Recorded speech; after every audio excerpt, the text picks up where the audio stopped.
Hey, fellow investors, how are you guys doing today? Um, if you watched my last couple videos, I had invested everything into Intel. Um, I was up close to, I don't know, 15,000 and maybe 2 weeks, 10,000 in a day. And I decided after looking into Intel more, I realized that they're not profitable at all, and maybe their chip next year will be successful. Um, they still got a lot of debt. They're still, I think, a couple years away. Um, so anyway, I decided to sell, and then when I tried to sell, the brokerage I use, there's only two times you can sell: early in the morning and late in the afternoon. And I decided to sell early in the morning. That was a mistake because I lost, I don't know, maybe 2 grand selling, just because I guess when they sell they do a market order instead of a limit order. And anyway, I'm trying to get the hell out and trying to get a different brokerage, and so I can have a little bit more control. Um, but what really shocked me the other day is, I just want you guys to listen to this. But in the stock market today, the U.S. economy is 30 trillion and shrinking, and the U.S. stock market is 60 trillion. So it's nowhere in line with what's happening in the real world, the real economy. It's, you know, algorithms, it's computers, it's, greedy hedge funds, greedy banks pushing things to higher and higher and higher levels. And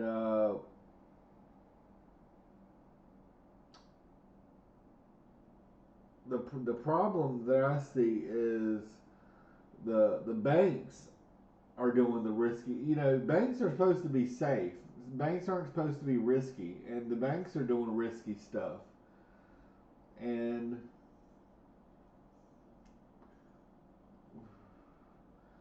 they, loaned all this money to people that, when they got in, they bought a second or third or fourth or fifth house at 2% interest, and now they had to refinance, and now the interest rates are 7, and or they were 7. I think they've dropped maybe to 5 recently, but at 2 they were, you know, making a profit. At 7 they lost money and had to sell and had to refinance at 7. Um, because this was a couple years ago, and um, a lot of banks lost money. A lot of banks went under. I think there has been close to 30 banks or so that this year already that have gone under, and maybe another 20 or so or that are going to go under before the end of the year. There is $1 trillion of leverage in the stock market right now, of margin. And one thing that I don't think people realize is you can lose your house. If they can't meet the margin calls, they'll take your house.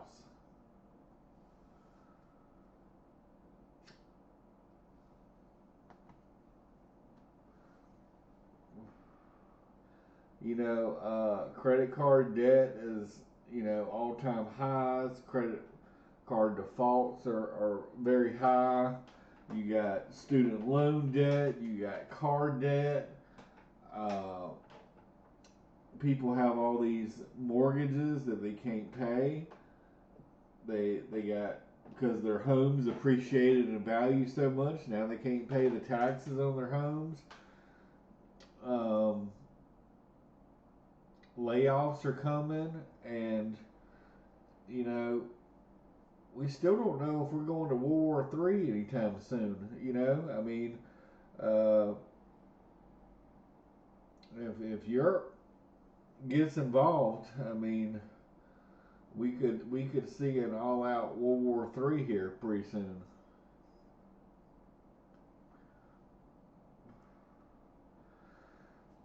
And a lot of people say, well, the U.S. can just print its way out, but there's three labor functions: land, labor, and capital. And anytime you overuse one of the three, there's diminishing returns. And now every time we borrow $1, it only adds like 25 cents to GDP.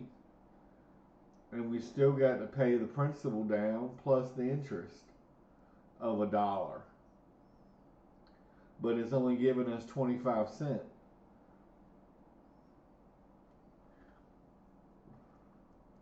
And the problem, like during COVID, like we weren't investing in assets.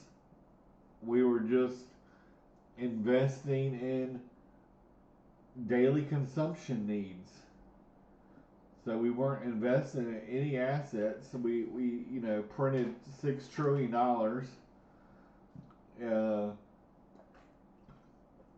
In the short term, it caused inflation, but eventually we're going to have deflation. And deflation is bad if you got debt, because the in real terms you actually have more debt when you have deflation.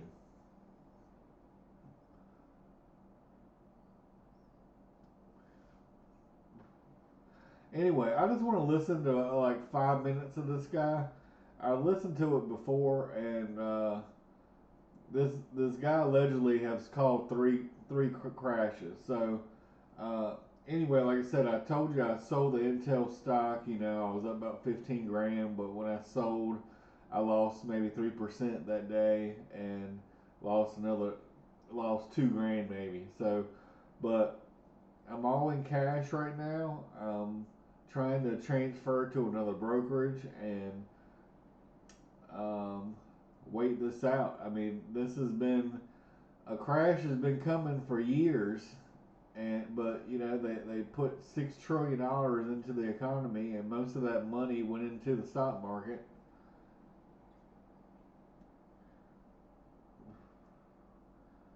But this time it's not just housing. Um, you know, it's like the whole financial system. I mean, you got banks collapsing, you got banks doing risky things, you got pension funds doing risky things with your retirement money. You got hedge fund managers that always, a lot of times, do risky things. They're speculative in nature. They're buying the Bitcoin. Bitcoin's at $125,000. That's worth zero. I mean, how crazy is that? That's almost the price of a house, and it was $1. You know, not that long ago, 20 years ago, it was $1. Now it's $125,000 for an invisible coin somewhere in cyberspace that's not even gold. I mean, gold is at ridiculous levels. Gold should be no more than $1,300 an ounce, and it's approaching $4,000. Um,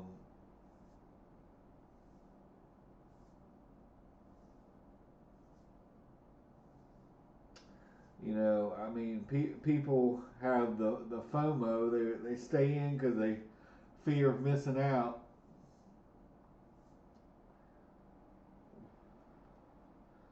But when the tide rolls away, you can see who has their pants down. And anyway, I just want to listen to a couple minutes here of this guy. That's not true. Well, we got to talk a little bit too, because your letter stated that this recent rally in small caps was a massive short squeeze, not real buying, as we just kind of talked about it. I mean, if that buying wasn't genuine, let's talk about the market breadth here. I mean, we know a handful of large tech stocks have driven the gains. Your letter notes about half the stocks in the Russell 2000 have no earnings at all. I mean, how vulnerable is the entire market when a few stocks are holding it up? Very vulnerable. There's, the valuation measures, they're not timing vehicles, but they tell you how vulnerable the market is. And the market right now is at all-time record highs, going back about 100 years. We've never seen such speculation as we have now. And those tops, they're always in place for a short time, and then the market goes south. So this is where we are right now. And these record values, I cannot see how people can buy stocks that have a PE ratios or price to sales ratio of 200 to 1, like a Palantir. Then you've got Snowflake and some of these other stocks. Price earnings ratios of 500. Do people even know what it means when you buy a stock at a PE ratio of 500? If all the profits of the company would go to you, if you bought the company, and all the profits would take you 500 years just to get your own money back. No profit. If you live in a North Carolina zip code and have 0 DUIs in the last 5 years, listen. What about leverage? I mean, I was reading your note, and the New York Stock Exchange margin debt has surpassed $1 trillion. I mean, from your perspective, why does that level of leverage mean? What is it? What does it mean for the stability if we see a sharp downturn? It is the most critical part of what's going to happen in the next big downturn, which I think may have started today. And, I remember the 1987 crash. It was on September 4th. So that was about 5 weeks ahead of the crash. We managed money at that time. And so we got into 77% cash at that time. And because we could tell our technicals, we use advanced technical analysis, told us that the big money was exiting the market. And that's what you want to go for. The big money does not want to stay on the way down. So then we had the crash, and so it was very timely. We said that was portfolio insurance was the strategy that was being pushed at that time. So this company in Los Angeles went around to institutions that you never have to sell a stock if you think the market is going to go down. You just sell short the index futures. They called that portfolio insurance. I said, this is ridiculous because the floor traders are always on the other sides of these trades. They're the guys on the floor. And I said, if they see all these orders coming in to sell short the indices, they're going to go to the sidelines and have a cup of coffee and watch the fun. Is this what you're seeing today? I mean, we talked about it briefly. You think we saw the top maybe today? I mean, the bulls would argue that as a percentage of total market cap, today's debt margin isn't as dangerous as in past cycles. But I mean, what are we seeing? How do you respond? Well, let me finish the other thought was the margin debt. We had a few weeks later, we had a meeting. It was a vice president of a big Wall Street firm, Pershing. They came and he said, oh, yeah, I'm going all over the country and so on. And I said, well, why do you have to travel so much? He said, well, I'm foreclosing on houses. And I said, yeah, I didn't know you were in real estate. He said, we're not.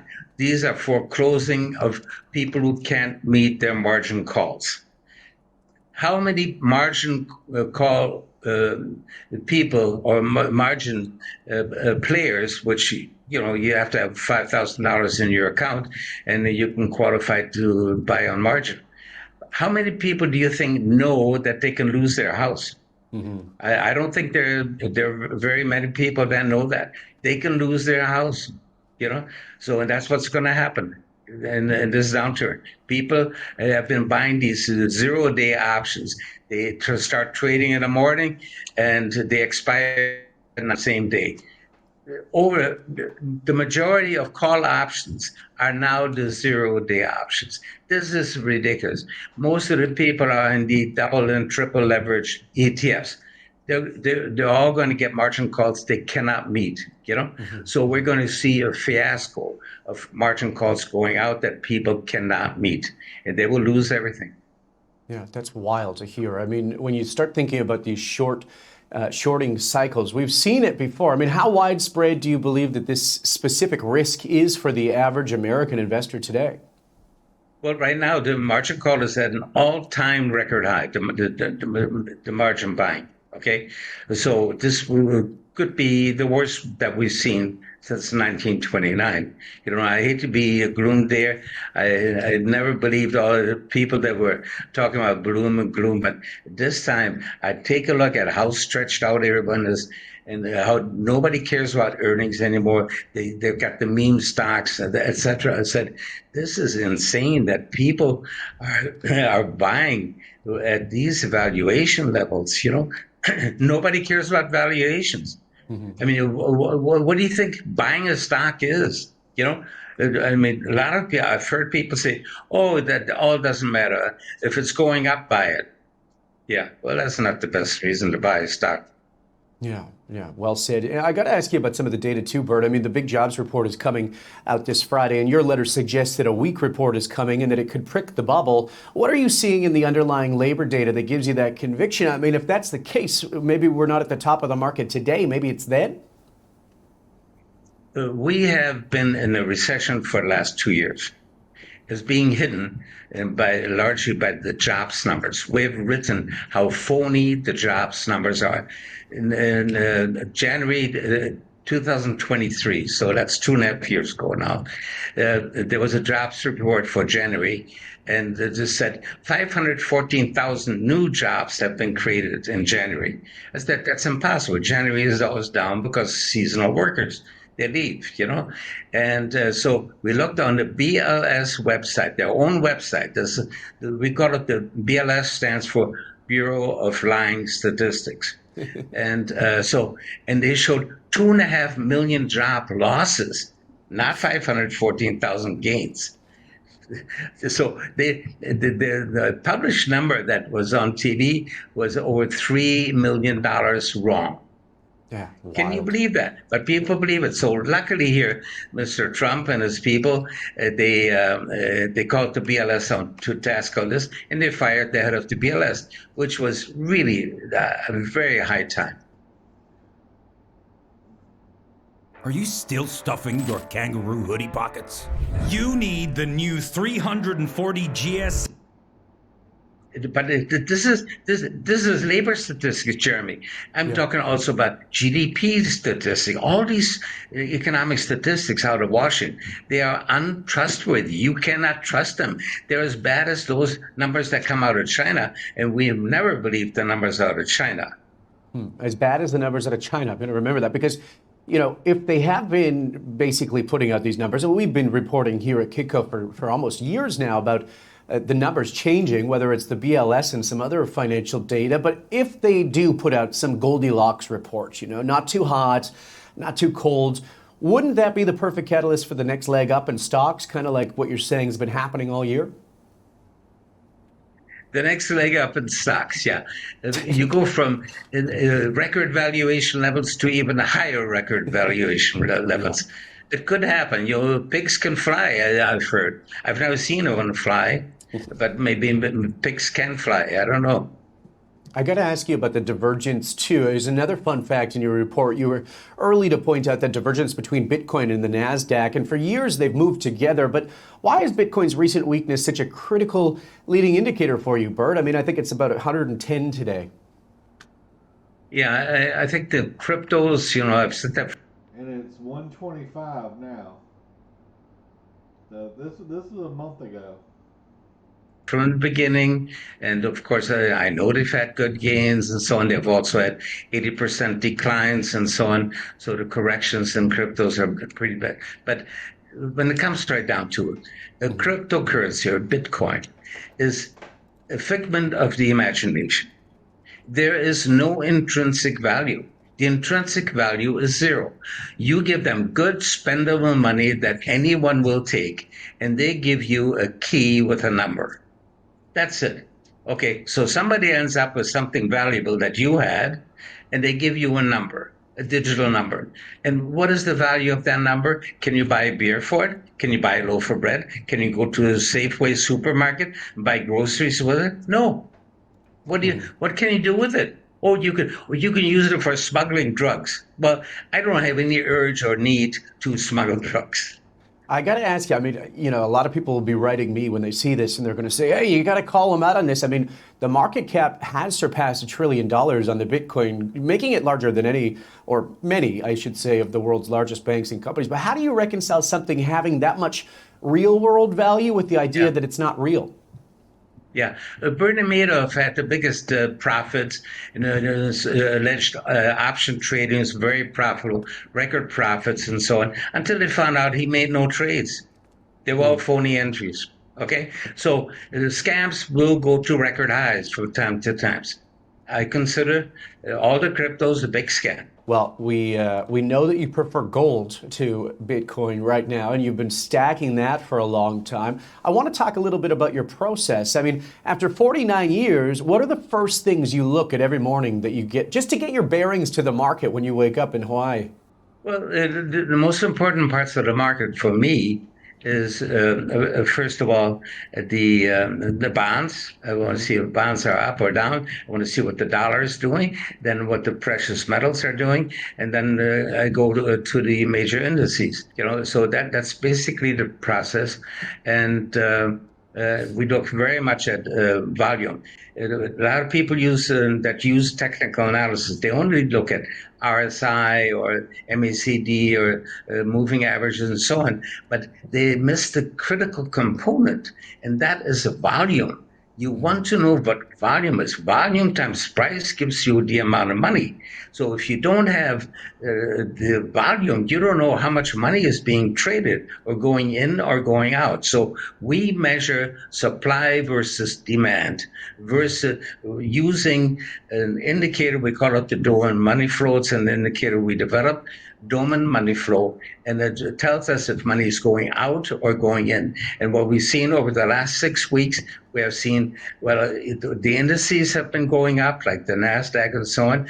The money flow has been declining. So money had been flowing out even as the indices went up. So that tells you the big money is saying, bye-bye, have fun, guys. So that's what we call a bearish divergence. So there it is, guys.